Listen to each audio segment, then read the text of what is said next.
క్రితమే కీలకమైనటువంటి ఆదేశాలు ఇచ్చింది. తెలంగాణ హైడ్రా కమిషనర్గా రంగనాథ్ పైన దాదాపు 63 కోర్టు ధిక్కరణ పిటిషన్లు ఉండడంతో తెలంగాణ హైకోర్టు కొద్ది నిమిషాల క్రితమే ఆగ్రహం వ్యక్తం చేస్తూ కీలక ఆదేశాలు జారీ చేసింది.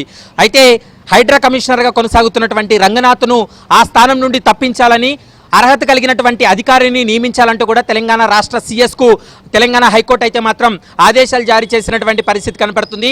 ప్రతిసారి కూడా దాదాపు అంటే కోర్టు ఇచ్చినటువంటి ఉత్తర్వులను కూడా లెక్క చేయకుండా హైడ్రా తన విచక్షణ కోల్పోయి ఆ భూముల్లోకి ఎంటర్ అవుతుంది అనేటువంటి అంశాన్ని కూడా ప్రధానంగా తెలంగాణ హైకోర్టు అభిప్రాయపడింది.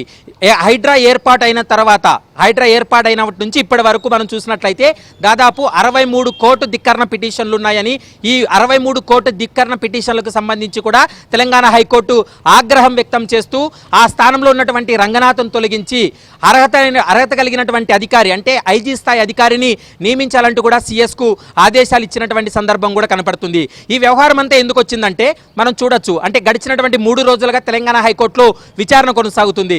లోతకుంటలో ఉన్నటువంటి ఒక ప్రైవేట్ ల్యాండ్ వ్యవహారానికి సంబంధించి గతంలో 3 సార్లు తెలంగాణ హైకోర్టు హైడ్రా కానీ ప్రభుత్వ అధికారులు కానీ ఆ ప్రైవేట్ ల్యాండ్లో వెళ్ళకూడదు అంటూ కూడా ఉత్తర్వులు ఇచ్చింది. అయినప్పటికీ కూడా హైడ్రా అధికారులు ఆ లోతుకుంట ప్రైవేట్ ల్యాండ్లోకి ఎంటర్ కావడం, ఆ కోర్టు ధిక్కరణ పిటిషన్లు ఆ కంపెనీకి సంబంధించినటువంటి యజమానులు న్యాయస్థానంలో వాళ్ళు ఆ పిటిషన్ వేయడంతో ఆ పిటిషన్కు సంబంధించి విచారణ కొనసాగుతున్నటువంటి నేపథ్యంలోనే ఇప్పటి వరకు హైడ్రా పైన ఎన్ని కోర్టు ధిక్కరణ పిటిషన్లు ఉన్నాయని తెలంగాణ హైకోర్టు ఆరా తీయడంతో దాదాపు అన్ని కోర్టుల్లో కలిపి 63 కోర్టు ధిక్కరణ పిటిషన్లు ఉన్నాయనేటువంటి అంశాన్ని ప్రధానంగా హైడ్రా పైన తెలంగాణ హైకోర్టు గుర్తించి ఈ అంశాలను కూడా కామెంట్ చేసి అనేది మనకు స్పష్టంగా అర్థమవుతుంది. కానీ కొంతమంది అయితే మాత్రం తెలంగాణ హైకోర్టులో అంటే కబ్జా చేసినటువంటి భూమిని కాకుండా మరొక భూమిని చూపెట్టి కోర్టును తప్పుదో పట్టించే విధంగా కొంతమంది హైకోర్టులో పిటిషన్లు వేస్తున్నారంటూ కూడా హైకోర్టుకి ఇప్పటికే ఒక అఫిడవిట్ను కూడా రంగనాథ్ దాఖలు చేయడం జరిగింది. మరోవైపు వ్యక్తిగతంగా రంగనాథ్ పైన నమోదైనటువంటి కోర్టు ధిక్కరణ పిటిషన్లకు సంబంధించి కూడా తన ఒక అఫిడవిట్ దాఖలు చేశారు. అఫిడవిట్లో హైకోర్టును క్షమాపణలు చెప్తూ కూడా అఫిడవిట్లో స్పష్టంగా పేర్కోవడం జరిగింది. తాము ఎక్కడా కూడా కోర్టు ఇచ్చినటువంటి ఆదేశాలను ఉల్లంఘించి ఏ ప్రైవేట్ ల్యాండ్లోకి వెళ్ళలేదు, కేవలం అక్కడ ఉన్నటువంటి పిటిషనర్లు కోర్టును తప్పుదో పట్టించడం, అసత్యాలు కోర్టుకు చెప్పడం వల్లనే ఆ కోర్టు ధిక్కరణ పిటిషన్లుగా మిగిలిపోతున్నాయనేటువంటి అంశాన్ని అభిప్రాయాన్ని హైడ్రా వ్యక్తం చేసినటువంటి పరిస్థితి కూడా కనపడింది. ఏదేమైనప్పటికీ తెలంగాణ హైకోర్టు అయితే మాత్రం రంగనాథ్ స్థానంలో మరొకరు నియమించాలంటూ కూడా తెలంగాణ సీఎస్కు ఆదేశాలు ఇచ్చింది.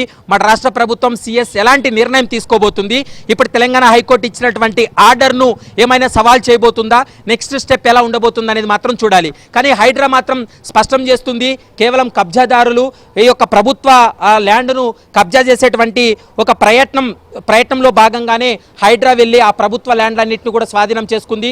ఉద్దేశపూర్వకంగా తెలంగాణ హైకోర్టులో పిటిషన్లు వేసి హైడ్రాను బదనాం చేసేటువంటి ప్రయత్నం చేస్తున్నారంటూ కూడా ఒకవైపు హైడ్రా కమిషనర్ రంగనాథ్ కూడా చెప్తున్నటువంటి మాట. ఇప్పటి వరకు హైడ్రా ఏర్పాటు అయినప్పటి నుంచి ఇప్పటి వరకు మనం చూసినట్లయితే దాదాపు 1,50,000 కోట్ల విలువైనటువంటి 3,350 ఎకరాల ప్రభుత్వ భూమిని ఈ కబ్జాదారుల నుండి కూడా మేము స్వాధీనం చేసుకున్నాము.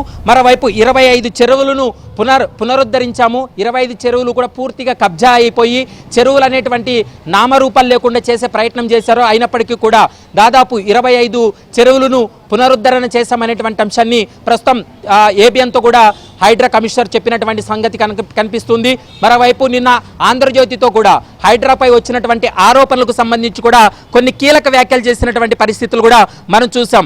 అయితే ప్రస్తుతం అయితే మాత్రం ఈ 63 కోర్టు ధిక్కరణ పిటిషన్లు ఉండడం వల్లనే తెలంగాణ హైకోర్టు ఒకంత ఆగ్రహానికి వ్యక్తమైంది. అందులో భాగంగానే రంగనాథ్ను తప్పించి మరొక అధికారిని నియమించాలంటూ కూడా తెలంగాణ సీఎస్కు ఆదేశాలు జారీ చేసినటువంటి పరిస్థితి కనపడింది.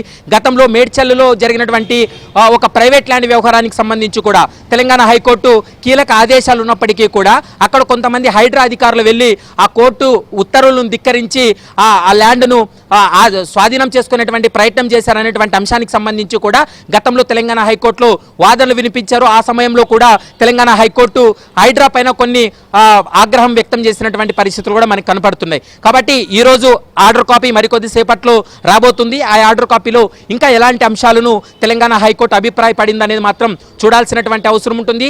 ఏదేమైనప్పటికీ రంగనాథ్ పైన వ్యక్తిగతంగా హైడ్రా మీద వచ్చినటువంటి 63 కోర్టు ధిక్కరణ పిటిషన్ పిటిషన్ల ఆరోపణలకు సంబంధించి మాత్రమే ఈరోజు తెలంగాణ హైకోర్టు ఈ ఆగ్రహం వ్యక్తం చేస్తూ ఆ ప్లేస్ని హైడ్రా కమిషనర్గా ఉన్నటువంటి రంగనాథ్ను తప్పించి అర్హత కలిగినటువంటి ఒక ఐజీ స్థాయి అధికారిని నియమించాలంటూ కూడా సిఎస్కు ఆదేశాలు ఇవ్వడం అనేది ఇది ఒక పెద్ద డెవలప్మెంట్గా మనం భావించాల్సి ఉంటుంది. బట్ రాష్ట్ర ప్రభుత్వం సిఎస్ ఎలాంటి నిర్ణయం తీసుకోబోతారనేది మాత్రం చూడాల్సినటువంటి అవసరం ఉంటుంది. Right, thank you Praveen.